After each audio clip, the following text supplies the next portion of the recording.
Hey guys, Sensitive Bunny here.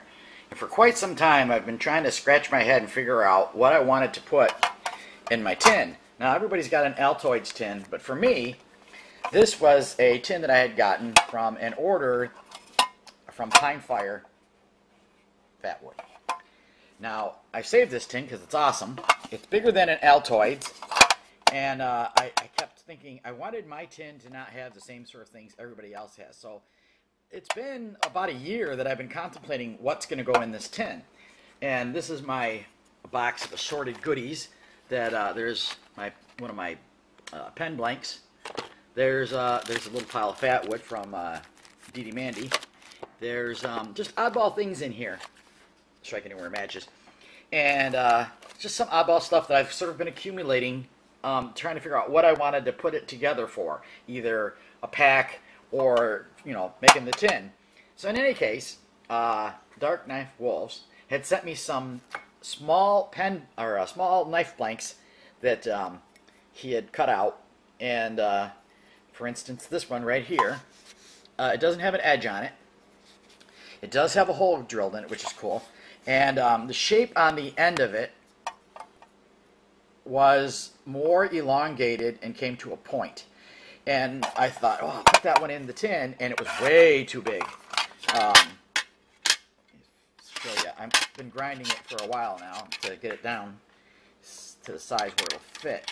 I'm almost there. If I can show you this, it's kind of hard to do this one-handed. It fits in there, but it's still just a little bit too tight, so I'm going to go back out and grind a little bit more off. But it was probably that much longer.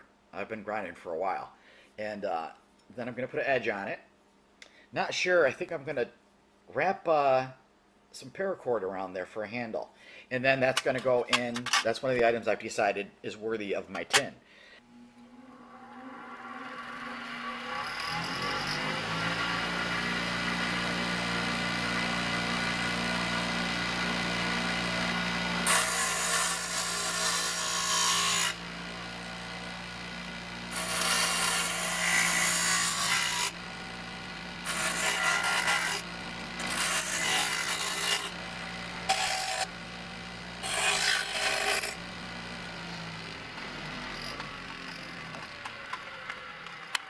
A little more.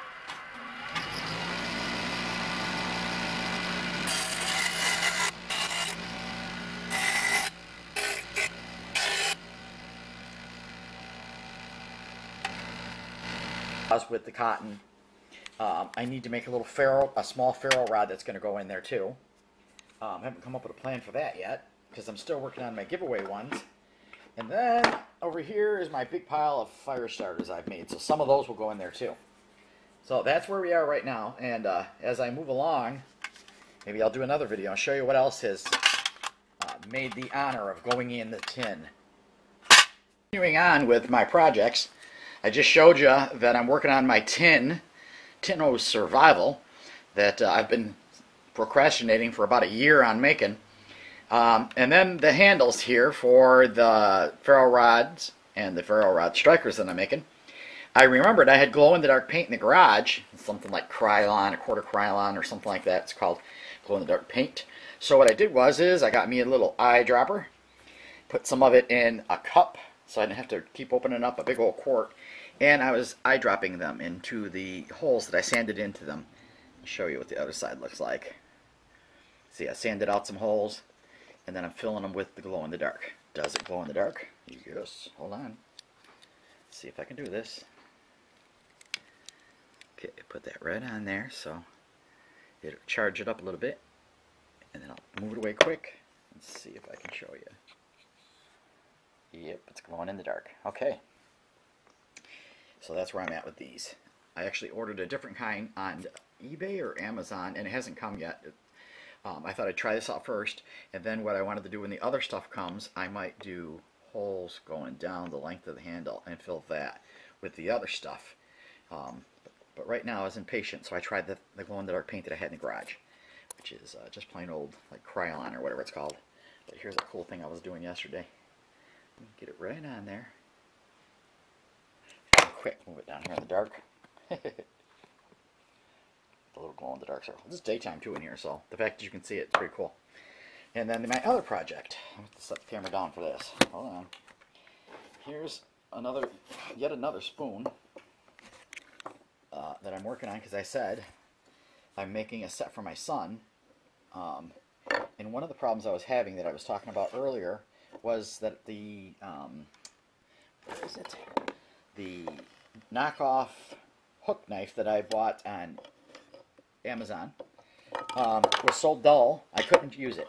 And I tried everything. I tried sandpaper. I tried the high carbon sharpener that I got from oh my gosh, I'm forgetting where everything came from. Yeah, boy. Anyway, what I did was I ran outside in my garage finally after being so angry that this did not work, and I put it on the grinder, the one you saw me taking the edge off that knife handle to make it small enough to fit in the tin. And lo and behold, I ended up actually getting it to where I could use it. So let's see if I can show you. I don't know if I'm going to be able to, because this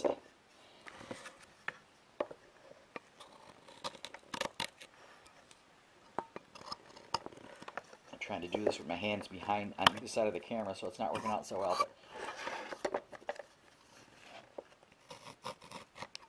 But you can see it's finally cutting. Not the greatest,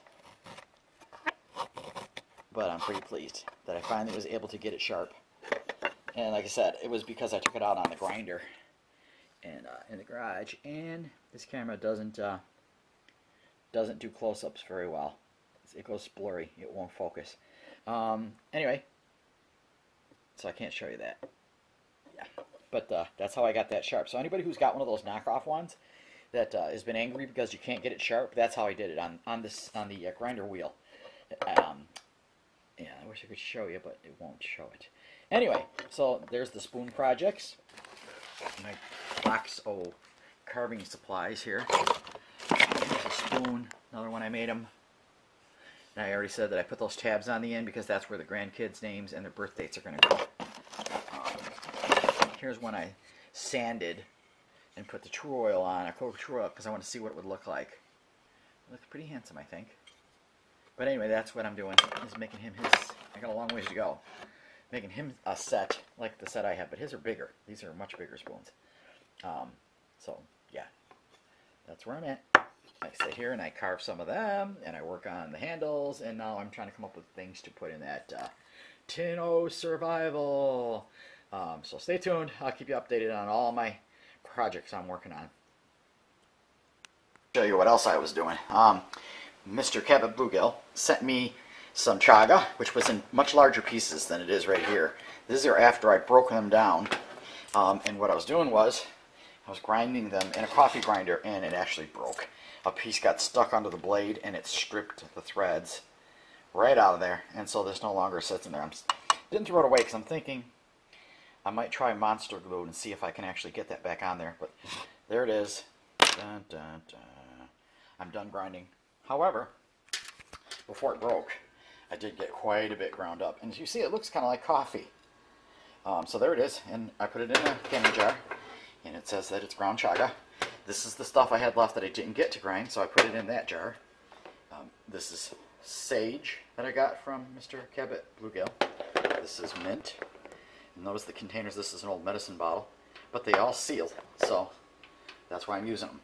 Here's parsley. I got 2 of those. I might give one to my son.